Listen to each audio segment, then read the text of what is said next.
मच्छर की मानसिकता के लोग। कौन?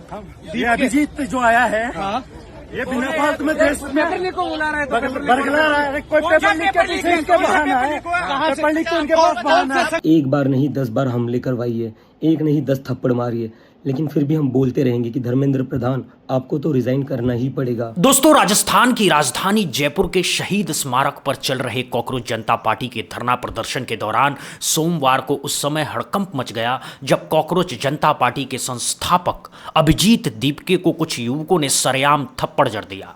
दोस्तों, अचानक हुए इस घटनाक्रम से अफरा तफरी का माहौल हो गया और मौके पर भारी हंगामा शुरू हो गया। घटना के बाद अभिजीत दीपके के समर्थकों ने भी थप्पड़ मारने वाले 2 युवकों की जमकर पिटाई की और बाद में उन्हें पुलिस के हवाले कर दिया। जयपुर पुलिस ने थप्पड़ मारने के आरोप में युवकों को हिरासत में लिया है और ऐसी खबरें भी आ रही है कि ये दोनों युवक आरएसएस के समर्थक बताए जा रहे हैं। जरा एक पल के लिए सोचिए, एक नौजवान जो खुद को बेरोजगार बताता है, जिसने पूरे देश में एक आंदोलन खड़ा कर दिया है, जिसकी एक आवाज पर लाखों युवा सड़कों पर उतर आते हैं, वही नौजवान जब अपनी आवाज बुलंद करने जयपुर पहुंचा, अपने समर्थकों के कंधे पर सवार होकर के भीड़ का अभिवादन कर रहा था, ठीक उसी वक्त भीड़ में से कुछ लोग निकले। उन्होंने भीड़ का फायदा उठाया और सरेआम उस नौजवान को थप्पड़ मार दिया। एक नहीं, 2 नहीं, पूरे 4 थप्पड़। जी हां, आप सही सुन रहे हैं, 4 थप्पड़ मारे गए हैं कॉकरोच जनता पार्टी के संस्थापक अभिजीत दीपके को। और यह सब हुआ है कैमरे के सामने, सैकड़ों लोगों की मौजूदगी में, पुलिस की निगरानी में। अब सबसे बड़ा सवाल यह उठता है कि आखिर ये हमला किसने करवाया है? क्या ये कोई अकेले की हरकत थी या इसके पीछे कोई बहुत बड़ी साजिश थी? क्या वाकई कोई बहुत बड़ी राजनीतिक शक्ति इस आंदोलन को रोकना चाहती है? क्या वाकई धर्मेंद्र प्रधान की कुर्सी इतनी कमजोर हो चुकी है कि उसे बचाने के लिए ऐसे हथकंडे अपनाने पड़ रहे हैं? और सबसे बड़ी खबर यह है कि अभी ताजा अपडेट के मुताबिक पुलिस ने इस मामले में 5 से 6 लोगों को हिरासत में ले लिया है। पूछताछ चल रही है और जांच की जा रही है कि कहीं ये लोग किसी संगठन से तो जुड़े नहीं हैं। और इसी बीच कॉकरोच जनता पार्टी ने एक बहुत बड़ा ऐलान भी कर दिया है। उनका कहना है कि 20 जून को दिल्ली में एक बार फिर बहुत बड़ा प्रदर्शन होने वाला है और इस बार वो शिक्षा मंत्री का इस्तीफा लेकर ही वापस लौटेंगे। आज की इस रिपोर्ट में मैं आपको पूरी कहानी बताऊंगा, हर पहलू बताऊंगा और वो सच भी जो शायद अब तक आप तक नहीं पहुंचा होगा। तो बने रहिए हमारे साथ क्योंकि कहानी बहुत ही दिलचस्प होने वाली है। तो शुरू करते हैं इस पूरी कहानी को बिल्कुल शुरू से। तारीख थी 15 जून की और जगह थी जयपुर के सबसे प्रसिद्ध स्थलों में से एक शहीद स्मारक। कॉकरोच जनता पार्टी यानी कि सीजेपी पूरे देश में अपना आंदोलन फैला रही है। पहले दिल्ली में जंतर मंतर पर हुआ था बड़ा प्रदर्शन, फिर पुणे में हुआ, फिर लखनऊ में, फिर अमृतसर में, फिर बेंगलुरु और अब बारी थी जयपुर की, राजस्थान की राजधानी जयपुर, जो कि छात्रों और युवकों की बहुत बड़ी आबादी का गढ़ है, जहां पर पेपर लीक के मामले इतने ज्यादा सामने आए हैं कि वहां का हर युवा परेशान है, आक्रोश में है, हताश है। पूरे देश में पेपर लीक के मामले में राजस्थान दूसरे या तीसरे नंबर पर आता है और बेरोजगारी की दर में भी राजस्थान दूसरे या तीसरे नंबर पर आता है। यानी राजस्थान का युवा दोहरी मार झेल रहा है और इसी आक्रोश को जवाब देने के लिए अभिजीत दीपके जयपुर पहुंचे थे। प्रदर्शन का मुख्य मुद्दा था नीट पेपर लीक, भारत की बिगड़ी हुई शिक्षा व्यवस्था, बेरोजगारी का संकट और सबसे बड़ी मांग थी केंद्रीय शिक्षा मंत्री धर्मेंद्र प्रधान के इस्तीफे की। प्रदर्शन जोर पकड़ रहा था, हजारों लोगों की भीड़ इकट्ठा हो चुकी थी, पूरा शहीद स्मारक नारों से गूंज रहा था। अभिजीत दीपके के समर्थक उन्हें अपने कंधे पर बैठा करके पूरे मैदान में घुमा रहे थे। माहौल पूरी तरह से जोश और उत्साह से भरा हुआ था। ऐसा लग रहा था जैसे ये आंदोलन अब रुकने वाला नहीं है। और तभी ये घटना हुई जिसकी किसी ने उम्मीद भी नहीं की थी। अचानक भीड़ में से एक शख्स निकला, उसने अभिजीत दीपके की तरफ रुख किया और उन पर हमला कर दिया। एक थप्पड़ नहीं, 2 थप्पड़ नहीं, पूरे 4 थप्पड़ अभिजीत दीपके को मारे गए।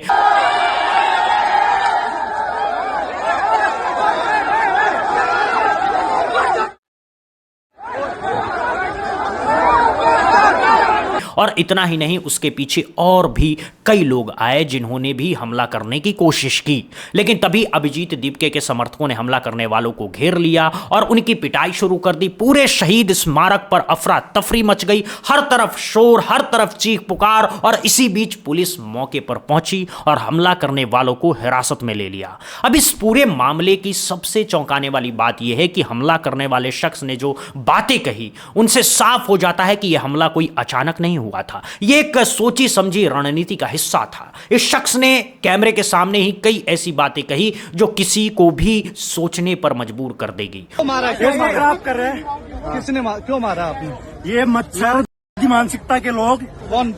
ये अभिजीत जो आया है, हाँ?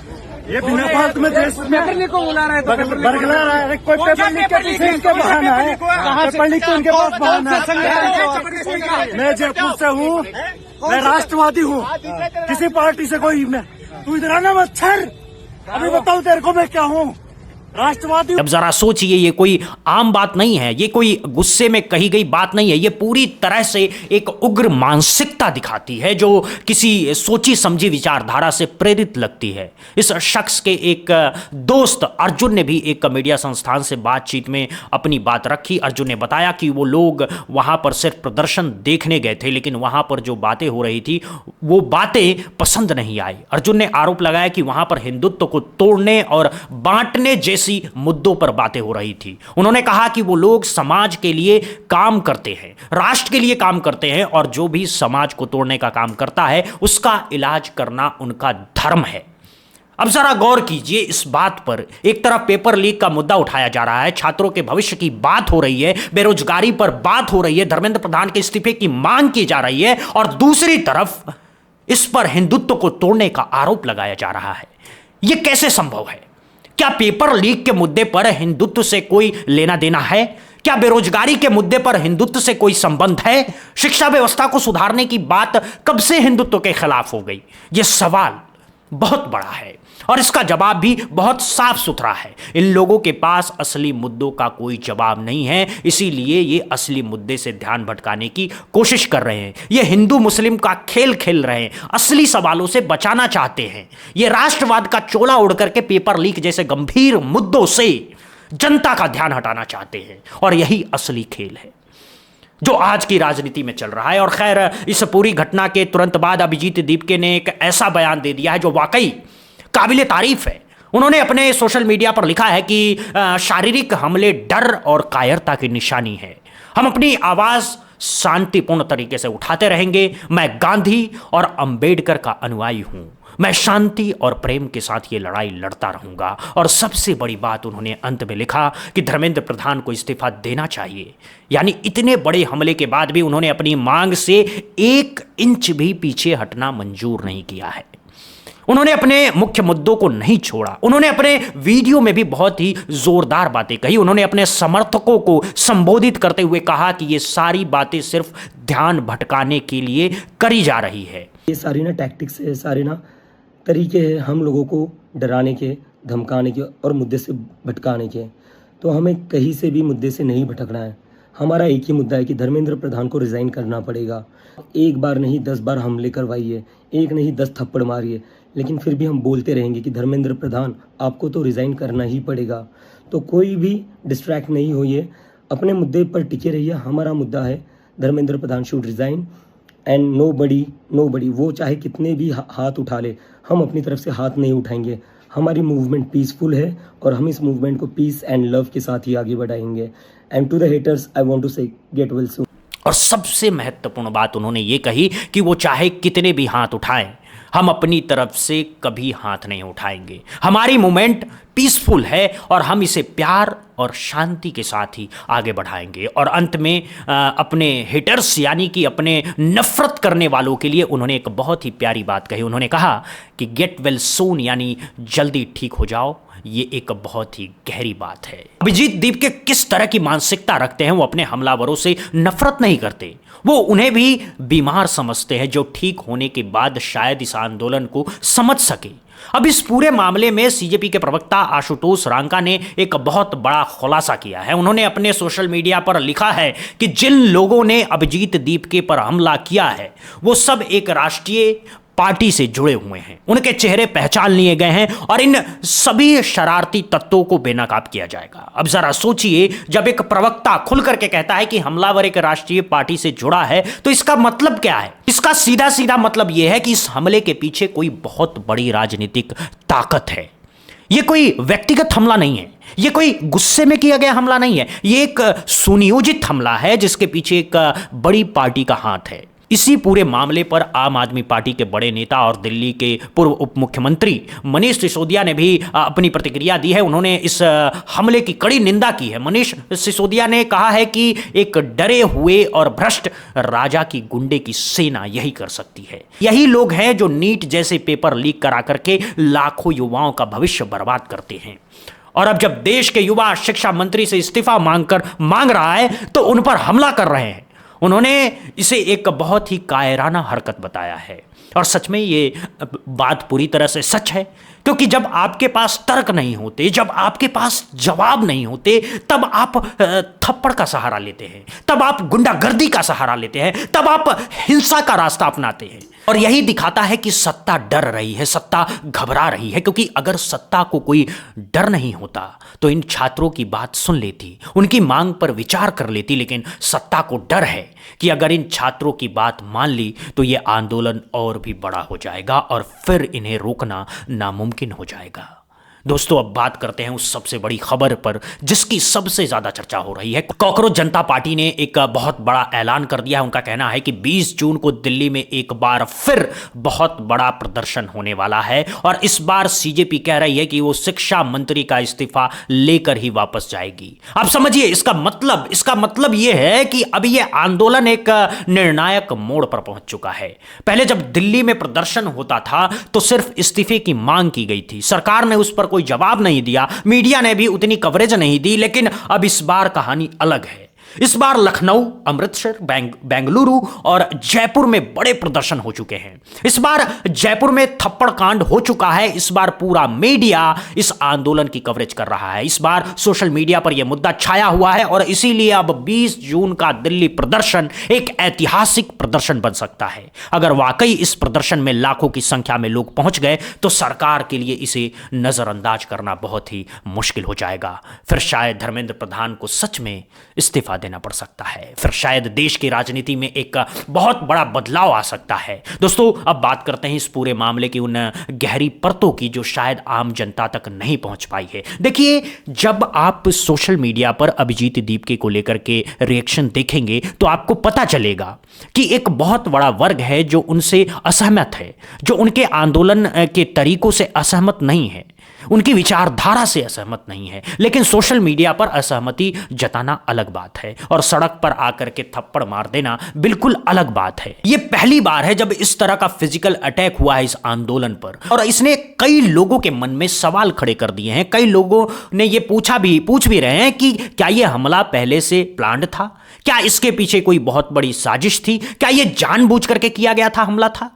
कुछ लोग तो ये भी कह रहे हैं कि ये एक स्ट्रैटेजी हो सकती है ताकि इस आंदोलन को सहानुभूति मिले और ज्यादा से ज्यादा लोग इससे जुड़े। लेकिन ये सब सिर्फ अटकलें हैं। असली सच्चाई तो पुलिस की जांच के बाद ही सामने आएगा। फिलहाल पुलिस ने 5 से 6 लोगों को हिरासत में ले लिया है, उनसे पूछताछ हो रही है और जांच की जा रही है कि ये किसी बड़े संगठन से तो नहीं जुड़े हैं। अब बात करते हैं इस पूरी कहानी के सबसे दिलचस्प पहलू की कि अभिजीत दीपके अब हर हमले को झेलते आ रहे हैं। उन्होंने सोशल मीडिया पर ट्रोलिंग झेली है, उन्होंने आलोचना झेली है, उन्हें अंधभक्तों के मीम्स झेलने पड़ रहे हैं, उन्हें गाली गलौज सुननी पड़ रही है और अब उन्हें फिलहाल अटैक भी झेलना पड़ रहा है। लेकिन हर बार उनकी प्रतिक्रिया एक ही रहती है, शांति, प्रेम और अपने मुद्दे पर अडिग रहना। और शायद यही उनकी सबसे बड़ी ताकत है। यही वो बात है जो उनके बाकी नेताओं से अलग बनाती है। ज्यादातर नेता ऐसी परिस्थिति में या तो हिंसा का जवाब हिंसा से देते हैं या फिर डर करके पीछे हट जाते हैं। लेकिन अभिजीत दीपके ने एक तीसरा रास्ता चुना है, शांति का रास्ता, गांधी का रास्ता, अंबेडकर का रास्ता। और यही रास्ता आज के युवाओं को सबसे ज्यादा प्रभावित कर रहा है। यही रास्ता है जो उनके आंदोलन को इतना बड़ा बना रहा है। और अब सबसे बड़ा सवाल यह है कि क्या मोदी सरकार आखिर में इन छात्रों की बात सुनेगी? क्या वो धर्मेंद्र प्रधान का इस्तीफा लेगी? क्या वो पेपर लीक के मामलों पर सख्त कार्रवाई करेगी, या फिर वो इस आंदोलन को नजरअंदाज करते हुए चलती रहेगी? ये देखने वाली बात होगी। 20 जून का दिन बहुत ही महत्वपूर्ण है, क्योंकि उसी दिन ये तय होगा कि ये आंदोलन कितना बड़ा है, ये आंदोलन कितना ताकतवर है, और क्या ये आंदोलन सच में देश की राजनीति में एक बदलाव ला पाएगा। अगर 20 जून के प्रदर्शन में लाखों लोग पहुंच गए तो यह बहुत बड़ा संदेश होगा सरकार के लिए। यह संदेश होगा कि छात्रों को नजरअंदाज करना भारी पड़ सकता है। यह संदेश होगा अब युवकों की आवाज को सुनना होगा, और अगर सरकार ने तब भी कोई कदम नहीं उठाया तो यह आंदोलन और भी बड़ा हो जाएगा, और भी ज्यादा शहरों में फैल जाएगा, और शायद आखिर में सरकार को झुकना ही पड़ेगा। क्योंकि ये बात मत भूलिए कि कोई भी सरकार जनता के बिना नहीं चल सकती, कोई भी पार्टी जनता के बिना नहीं जीत सकती। और जब करोड़ों युवा एक साथ खड़े हो जाते हैं तब वो एक ही मांग रखते हैं, तो उनकी आवाज को नजरअंदाज करना किसी के वश की बात नहीं होती है।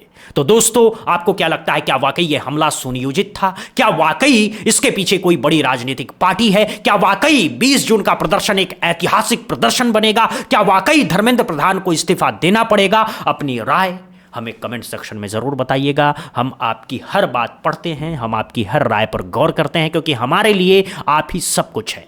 और हाँ, अगर आपको हमारी ये रिपोर्ट पसंद आई हो तो इसे लाइक करना बिल्कुल मत भूलिएगा। अपने दोस्तों के साथ शेयर कीजिए, अपने रिश्तेदारों के साथ शेयर कीजिए, ताकि सच ज्यादा से ज्यादा लोगों तक पहुंचे। और अगर अभी तक आपने हमारे चैनल को सब्सक्राइब नहीं किया है तो अभी इस वीडियो को रोक करके सब्सक्राइब बटन को जरूर दबा दीजिए, और बेल आइकन को भी टैप कर दीजिए, ताकि हर बड़ी खबर, हर सच्ची रिपोर्ट सबसे पहले आप तक पहुंच सके। क्योंकि हमारा वादा है आपसे कि हम सच को आप तक पहुंचाते रहेंगे, चाहे वो सच कितना भी कड़वा क्यों ना हो। तो जुड़े रहिए हमारे साथ, क्योंकि कहानी अभी खत्म नहीं हुई है। इस आंदोलन में अभी बहुत से नए मोड़ आने बाकी हैं। अभी 20 जून का बड़ा प्रदर्शन बाकी है, अभी बहुत से बड़े खुलासे होने बाकी हैं, और हम आपसे वादा करते हैं कि हर अपडेट, हर सच आप तक लेकर के आएंगे। सबसे पहले शुक्रिया आपका इतना वक्त देने के लिए। मिलते हैं अगली रिपोर्ट, तब तक के लिए नमस्कार, जय हिंद, जय भारत दोस्तों।